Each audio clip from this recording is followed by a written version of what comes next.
जय हिंद दोस्तों।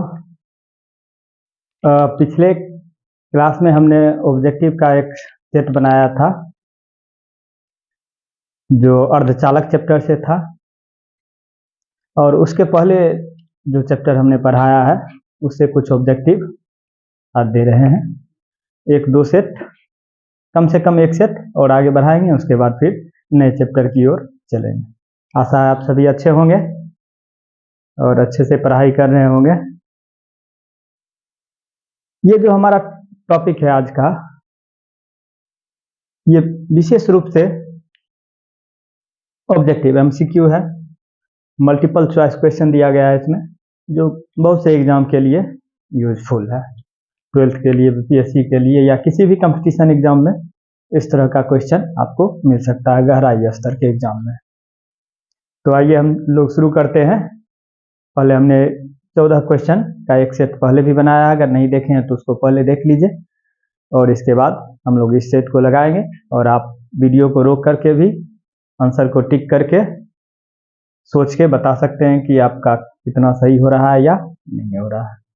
तो पहले वीडियो देखिए, उसके बाद आंसर टिक करके तब मिलाइए यहाँ से आपका कितना सही हो रहा है। ठीक है, तो आइए हम शुरू करते हैं पहले क्वेश्चन की ओर।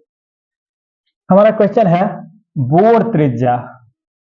जो बोर परमाणु मॉडल हमने पढ़ा है उससे उसके त्रिज्या का व्यंजक प्राप्त किए थे। तो बोर त्रिज्या का मान कितना होता है ये आपको बताना है। 0.53 एंगस्ट्रम या 0.53 मीटर या 0.53 माइक्रोमीटर या 10⁻⁻15 मीटर, ये आपको बताना है।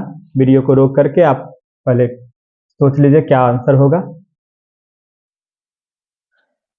फिलहाल हम आगे बढ़ते जाते हैं, आप वीडियो को रोक रोक के आंसर देते जाइएगा। तो हमने पढ़ा कि बोर त्रिज्या का मान जो होता है 0.53 एंगस्ट्रम होता है। नेक्स्ट क्वेश्चन हमारे पास है परमाणु संरचना संबंधी अल्फा प्रकीर्णन प्रयोग, या सिर्फ ये भी दे सकता है अल्फा प्रकीर्णन प्रयोग किसने किया। आपका ऑप्शन है जे थॉमसन या नील्स बोर या रदरफोर्ड या क्यूरी। तो इसका सही जवाब है रदरफोर्ड। रदरफोर्ड ने अल्फा प्रकीर्णन प्रयोग किया था। सबका वीडियो हम पहले भी बना चुके हैं सब्जेक्टिव फॉर्म में, और उसको भी देख सकते हैं। नाभिक की त्रिज्या, यानी जो नाभिक है परमाणु का नाभिक, इसका त्रिज्या कितना। तो नाभिक की त्रिज्या का जो रेंज होता है 10 टू द पावर, आकार का रेंज, त्रिज्या या आकार कह सकते हैं। नाभिक का आकार ज्यादा बेहतर है।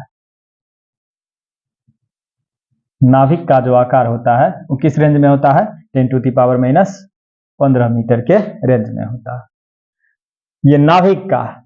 जबकि परमाणु का आकार अगर यही पूछे तो 10 और 15 मीटर नहीं होगा, 10 टू द पावर -10 मीटर। परमाणु का आकार कहेगा तब 10 पावर -10 मीटर, और उससे छोटा है नाभिक जिसका आकार है 10 पावर -15, माइनस लगा हुआ है इसलिए छोटा। नेक्स्ट क्वेश्चन है हमारे पास सूर्य का स्पेक्ट्रम कैसा होता है। सूर्य का स्पेक्ट्रम यानी सूर्य में रंगों का जो स्पेक्ट्रम है, क्या सतत रहता है या रेखीय रहता है। तो साधारणतः अगर पूछा जाए सूर्य का स्पेक्ट्रम कैसा होता है तो सतत होता है। यही अगर ये पूछा जाए कि सूर्य ग्रहण के समय स्पेक्ट्रम कैसा होता है, तब ये सतत ना होकर रेखीय।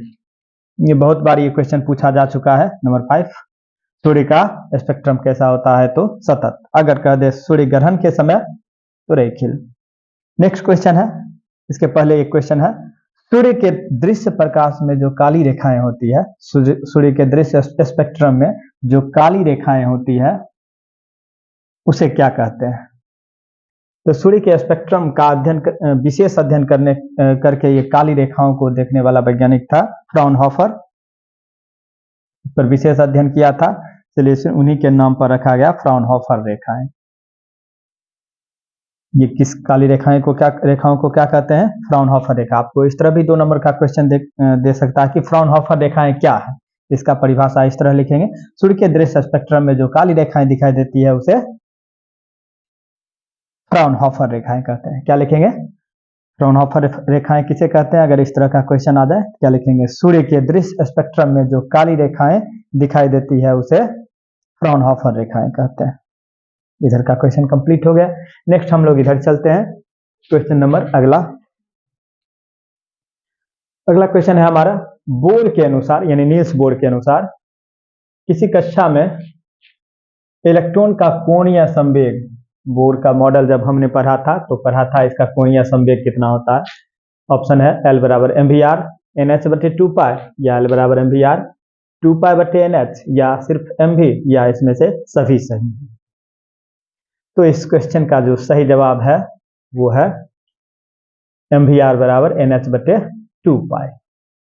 नेक्स्ट क्वेश्चन है हमारा कि रीडबर्ग नियतांक, एक रीडबर्ग कांस्टेंट हमने पढ़ा था जब हाइड्रोजन की स्पेक्ट्रम में एनर्जी के लिए व्यंजक प्राप्त कर रहे थे हाइड्रोजन परमाणु के लिए।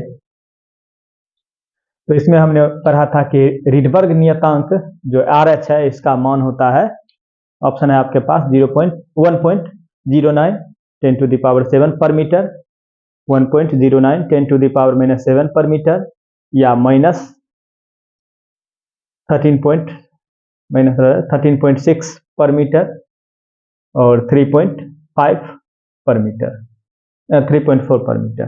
तो इसका सही जवाब है हमारे पास 1.09 इंटू 10⁻⁷ पर मीटर। ये जो है रीडबर्ग कांस्टेंट का मान होता है। इसको अलग से भी पूछ, उसका उल्टा भी रिवर्स भी हो सकता है, पूछ सकता है। हाइड्रोजन परमाणु में पहली कक्षा में इलेक्ट्रॉन की गतिज ऊर्जा है क्या है, पहली कक्षा में जो इलेक्ट्रॉन की ऊर्जा है वो कितनी होती है।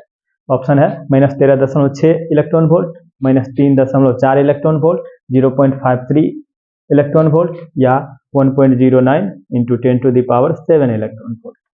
तो इसका सही जवाब है कि हाइड्रोजन परमाणु की पहली कक्षा की में जो इलेक्ट्रॉन की ऊर्जा होती है वो कितनी होती है, -13.6 इलेक्ट्रॉन वोल्ट। ये जो इलेक्ट्रॉन वोल्ट है किसका मात्रक है, ऊर्जा का। स्पेशल क्वेश्चन भी हमने पिछला टॉपिक में पढ़ा है, अगर आप वीडियो नहीं देखे हैं तो पहले इसके पहले वाला वीडियो देख लीजिए। हम एपिसोड का नामकरण कर देंगे, इसके पहले एपिसोड में होगा।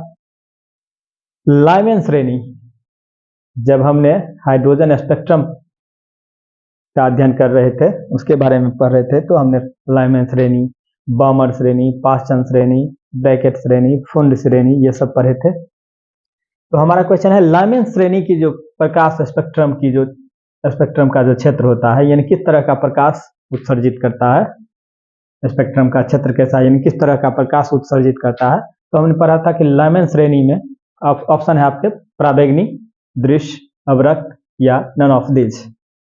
तो इसका सही जवाब है पराबैंगनी प्रकाश। इसका क्या जवाब है, पराबैंगनी प्रकाश।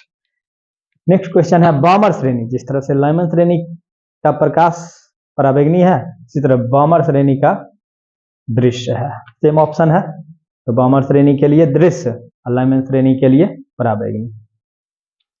नेक्स्ट क्वेश्चन है, ये सबसे इजी क्वेश्चन, इलेक्ट्रॉन का द्रव्यमान, इलेक्ट्रॉन का क्या है, द्रव्यमान कितना है।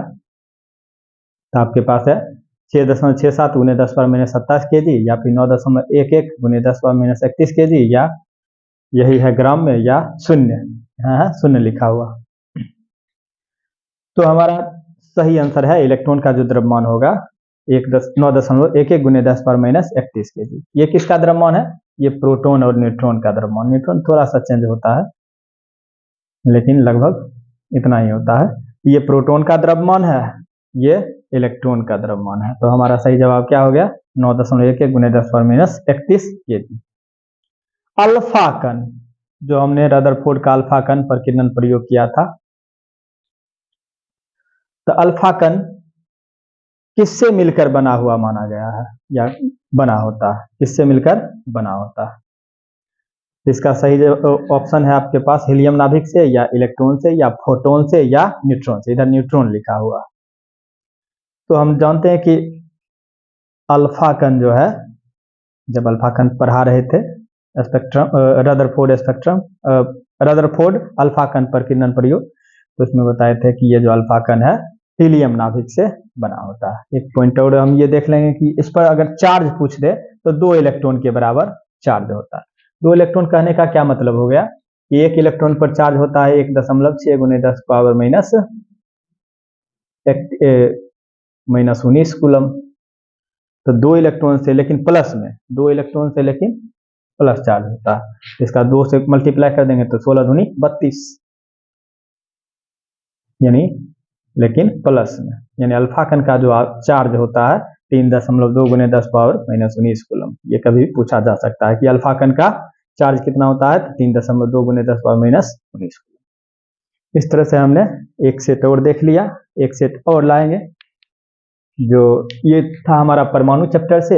नेक्स्ट जो ऑब्जेक्टिव होगा 14 क्वेश्चन, वो होगा नाभिक चैप्टर से। तो तीनों चैप्टर से लगभग 14 क्वेश्चन कंप्लीट हो गया। अगर आपको ये वीडियो अच्छा लग रहा है, शोर अच्छा लग रहा है, तो लाइक सब्सक्राइब शेयर जरूर करें।